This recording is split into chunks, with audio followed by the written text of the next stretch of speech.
Il est rentré dans le cœur des Français parce qu'il est champion du monde 98, champion d'Europe 2000. Youri Djorkaeff est dans l'intégrale Coupe du Monde. Salut Youri. RMC. Intégrale Coupe du Monde. Salut Youri. Bonjour. Alors donc tu es ambassadeur FIFA, tu as même tu as présenté la Coupe du Monde au public hier soir. C'est quoi, c'est toujours la même émotion de la porter ? Oui, c'est extraordinaire. C'est une coupe qui inspire, qui donne de l'énergie, qui a beaucoup de pouvoir. Voilà. Quand on sait qu'on est très peu à l'avoir gagné, mais d'être devant cette coupe et de la toucher, de l'embrasser, c'est un bonheur, c'est un vrai bonheur.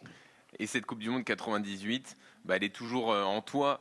Toute ta vie tourne autour de cet événement. Nous, pas Ouais. en moi, Ouais. en nous, je crois. Je crois que cette Coupe du Monde 98, elle appartient à tous les Français et à tous ceux qui l'ont vécu, qui l'ont pas vécu, qui ont eu la chance d'être au stade ou pas. Mais parce que c'était aussi la première qu'on a gagnée, la première à la maison. Et enfin, la France mettait cette étoile sur le maillot. Maintenant, il y en a deux.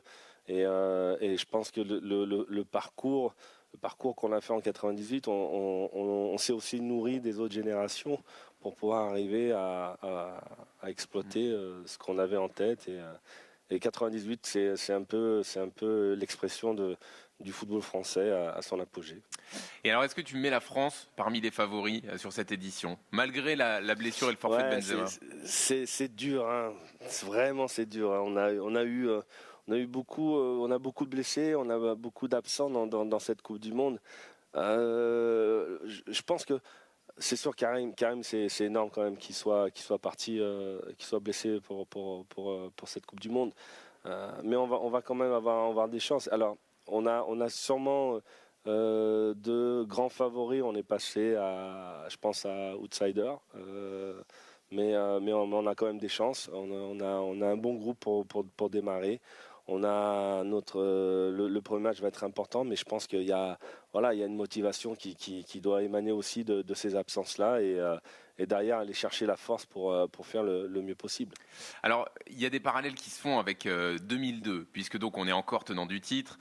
Et il y a aussi certains signaux qui nous font penser à cette Coupe du Monde 4 ans après le titre de 98 que tu as connu et qui s'est pas bien passé avec cette élimination au premier tour.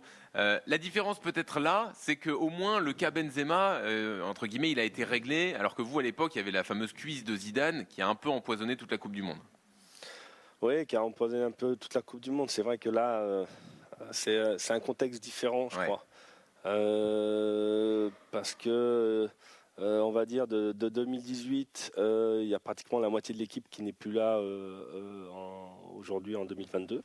Il y a eu pas mal de changements, donc c'est bien d'un autre côté parce que ça amène du sang frais, du sang neuf, des jeunes joueurs, même s'ils n'ont pas beaucoup d'expérience, c'est leur première expérience en Coupe du Monde, donc ils vont amener aussi leur énergie et leur fougue et leur passion qui peut aussi amener beaucoup à cette équipe-là, parce que je crois qu'elle a besoin, elle a peut-être besoin de moins se poser de questions. C'est sûr qu'en étant tenant du titre, il y a plein de questions qui reviennent à chaque fois. Ouais. Mais faut lâcher les chevaux et vivement le premier match pour l'équipe de France, qu'elle puisse s'exprimer. Et dans l'histoire de l'équipe de France, t'en sais quelque chose, c'est souvent qu'on n'avait pas le statut de favori, qu'on a réussi à aller au bout, à gagner. Est-ce que du coup, comme tu nous mets en outsider avec la blessure de Benzema, tu penses qu'on peut quand même être champion du monde ?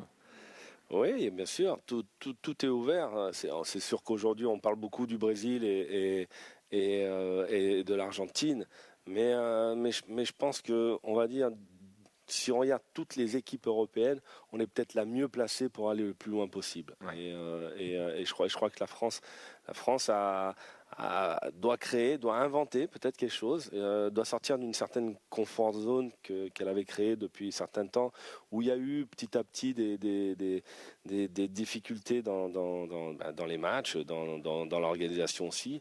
Et je pense qu'il y a un vrai challenge pour les joueurs, pour l'entraîneur et aussi pour la fédération.